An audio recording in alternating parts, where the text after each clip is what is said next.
பக்கத்து கிராமத்துல ரமேஷ், சூரஜ் அப்படின்னு 2 விவசாயிகள் இருந்தாங்க. ரமேஷ் கடுமையா உழைப்பான். ஆனா எப்பவும் குறை சொல்லிட்டே இருப்பான். வானிலை சரியில்ல, மண்ணு மோசம், எனக்கு அதிர்ஷ்டமே இல்லன்னு. சூரஜ்க்கும் அதே பிரச்சனைகள் தான். ஆனா அவன் பிரச்சனைய பத்தி யோசிக்காம தீர்வ பத்தி மட்டும் யோசிப்பான். ஒரு வருஷம் பெரிய வறட்சி வந்துச்சு.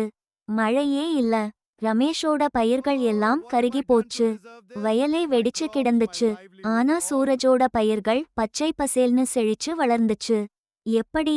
அவன் புதுமையான சொட்டு நீர்ப்பாசனம் செஞ்சிருந்தான். கிணத்துல இருந்த தண்ணிய சிக்கனமா பயன்படுத்துனான்.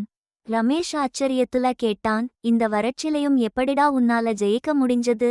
சூரஜ் சிரிச்சுட்டு சொன்னான், நான் என்னால மாத்த முடியாத விஷயத்த பத்தி கவலைப்படல. மழை, வானிலை, அதிர்ஷ்டம் இது என் கையில இல்ல. ஆனா என்னால என்ன கட்டுப்படுத்த முடியுமோ அதுல மட்டும் கவனம் செலுத்துனேன். பிரச்சனை இல்ல, தீர்வுதான் முக்கியம். மனநிலையும் முயற்சியும் தான் கஷ்டத்தை ஜெயிக்கும்.